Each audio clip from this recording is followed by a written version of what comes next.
شاید ہی امریکہ کی تاریخ میں جو ہے وہ اتنا کوئی بے بس صدر آیا ہوگا جو روزانہ دلدل میں پھنستا ہی چلا جا رہا ہے اور یہ نہیں کہ وہ نکلنے کی کوشش نہیں کر رہا، وہ نکلنے کے لیے ہاتھ پیر چلا رہا ہے، لیکن مہارت کی کمی کی وجہ سے اور وہ جو ہے دلدل میں جو داخل ہو جاتا ہے۔ اس وقت اس صدر کی جو بدقسمتی ہے، نہ دنیا میں کوئی ملک اس کے ساتھ کھڑا ہوا ہے واسطے اسرائیل کے اور تھوڑا بہت دبئی شاید ہو، اور نہ ملک کے جو عوام ہیں وہ اس کے ساتھ جو ہے امریکی عوام بھی اس کے ساتھ بیچارے کے ساتھ جو ہے وہ نہیں کھڑے ہوئے۔ ان کو صدر ٹرمپ کو یہ سمجھ میں نہیں آ رہا ہے کہ اس جنگ سے وہ نکلنا کیسے، نکلنے کی وہ راستہ تلاش کرتا ہے اور وہ اس میں جو ہے پھنس جاتا ہے۔ اب اس جنگ میں امریکہ کے پاس جو ہے ہارنے کے لیے کچھ نہیں بچا اور ایران کے پاس جو ہے وہ جیتنے کے لیے جو ہے نا کچھ نہیں بچا۔ اب یہ دنیا نے طے کر دیا ہے کہ کون اس جنگ کا فاتح ہے اور کون اس جنگ میں جو ہے وہ شکست کھا چکا ہے۔ اب آبنہ ہرمز کو لے لیں، آبنہ ہرمز کے بارے میں صدر صاحب جو ٹرمپ کی آخری جو مطالبہ تھا کہ آبنہ ہرمز کھول دو، یہ اس کا مطالبہ ہے، اور خود ناکہ بندی کر دی۔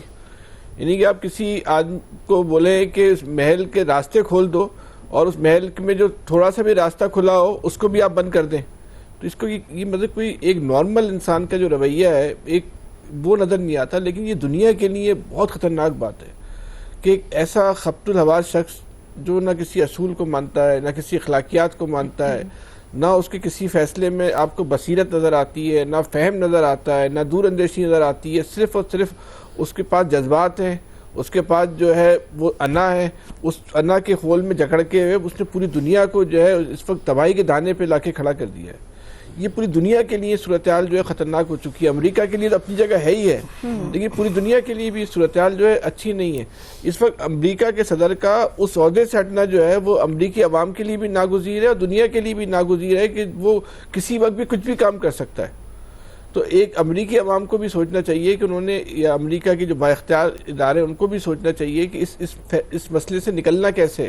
اب صدر ٹرمپ کو ہٹانا ایران کا ایشو نہیں ہے، یہ دنیا کا ایک ایشو بن چکا ہے۔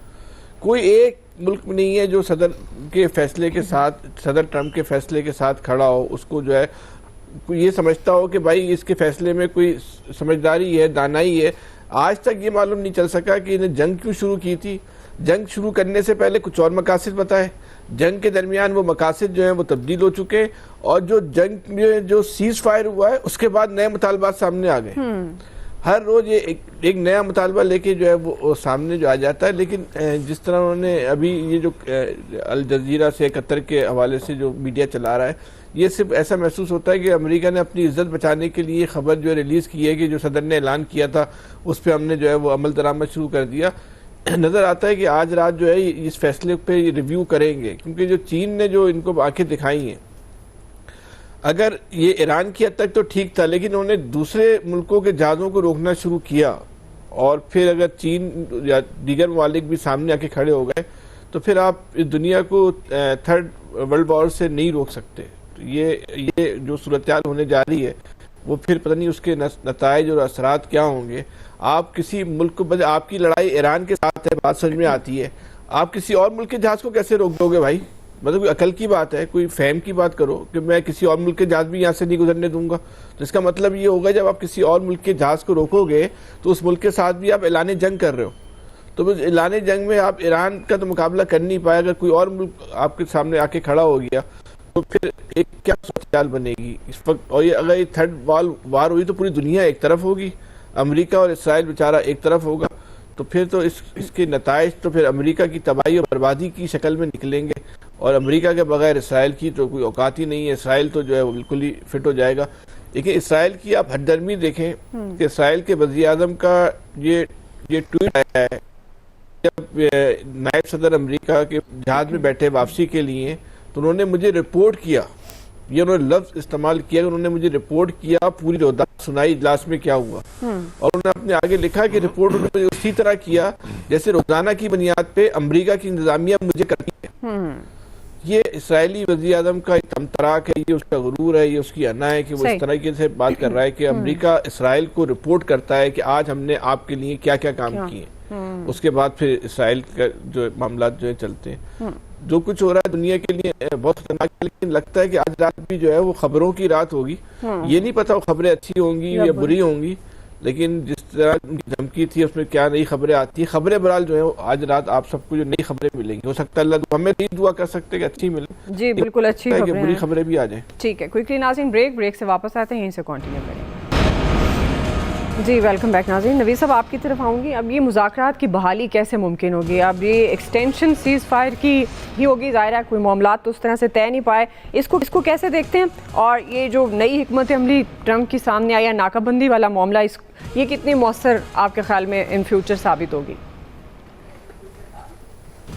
دیکھیں, حکمت عملی تو کوئی نہیں تھی ٹرمپ کے پاس. جب اس نے یہ جنگ شروع کی اس وقت بھی ہم نے یہی باتیں کی تھیں کہ ان کے پاس کوئی کلیئر کٹ آبجیکٹیوز نہیں ہیں, کیا کرنا چاہ رہے ہیں. کبھی وہ ریجیم چینج کرنا چاہ رہے ہیں, کبھی جو ہے وہ ایک بات آتی ہے, کبھی دوسری بات آتی ہے. اور وہ شاید اس کو بھی ایک ترنوالا سمجھے تھے جس طرح سے وینزویلا میں انہوں نے کیا اور وہاں پہ مدورو کی گورنمنٹ کو جس طرح سے ختم کیا, تو وہ اس سے ان کو ایک امبولڈن ہوئے کہ شاید میں جو ہے وہ ایران میں بھی اسی طرح کا اس کو ریپیٹ کر پاؤں گا اور ایک کوئک وکٹری جو ہے وہ مجھے مل جائے گی. اور ان کی بے وقوفی تو اسی سے ثابت ہے کہ اس دن جان کیری نے کہا کہ جی انہوں نے یہ جنگ جو ہے وہ اوباما کو بھی سیل کرنے کی کوشش کی, بش کو بھی انہوں نے سیل کرنے کی کوشش کی, بائیڈن کو بھی سیل کرنے کی کوشش کی, لیکن کوئی ان کے جھانسے میں نہیں آیا, نیتنیاہو کے, اسرائیل کے. اور ٹرمپ اپنی ہیوبرس میں, اپنے اس تکبر میں جو ہے وہ اس کے جھانسے میں آ گیا اور اس نے یہ جنگ جو ہے وہ کی, اور آخر میں وہ باک ڈاؤن ہو گیا. اور کائنیٹک ڈومین میں تو اس کے آپشن سارے ختم ہو گئے. جس طرح کی ایک روتھلیس بومبنگ کی, جس طرح سے انہوں نے بریجز کو, اسکولوں کو, یونیورسٹیوں کو, سب کچھ کو انہوں نے جو ہے تباہ کیا. 13-14 ہزار کے قریب ٹارگٹس انہوں نے ہٹ کیے. تو اس کے باوجود بھی ول ٹو فائٹ ایران کی جو ہے وہ ختم نہیں کر پایا. تو اس کے پاس کائنیٹک ڈومین میں اب آپشن زیادہ نہیں بچے.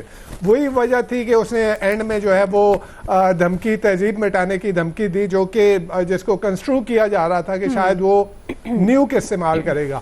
اب جو بلاکیڈ کی بات آ رہی ہے, انٹرنیشنلی جو ایکسپرٹس کہہ رہے ہیں کہ یہ بلاکیڈ اتنا آسان نہیں ہے. آپ اپنے ملک سے ہزاروں کلومیٹر دور آ کے جو ہے وہ ایک ملک کا بلاکیڈ کر رہے ہیں. اور ایک پہلے تو آپ کی جنگ جو تھی وہ ان پاپولر تھی, وہ پولیٹیکلی ان پاپولر, ڈپلومیٹکلی ان پاپولر, وہ ملیٹریلی ان پاپولر کہ آپ کو اپنے جرنیل فارغ کرنے پڑے. اب یہ بلاکیڈ کی جو بات کی ہے یہ بھی بیسیکلی ان پاپولر ہے. آپ دیکھ لیں اس کے اپنے اتحادی جو ہے وہ اس بات کو نہیں مان رہے. اور بلاکیڈ کرنا according to U N this is declaration of war, یہ اعلان جنگ ہے.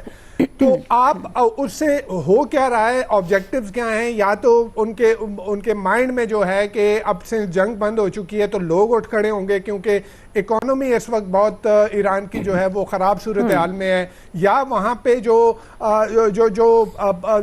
لوگ ماڈریٹس ہیں, جس طرح کے ایرانی اسمبلی کے اسپیکر جو ہیں, اس طرح کے لوگ جو ہیں وہ آ کے اپنے ہاتھ میں چیزیں لے لیں. یا پھر تیسرا یہ کہ جو ہارڈ لائنر ہیں, IRGC, پاسداران انقلاب کی طرح کے لوگ, کہ وہ بلاکیڈ کو ختم کرنے کی کوشش کریں. اور پھر اس سے تو ایشو یہ ہے کہ وہ بیسیکلی بات آئے گی نیگوسیشن کے اوپر ہی. وہ نیگوسیشن اور یہ ایک پاز ہے بیسیکلی.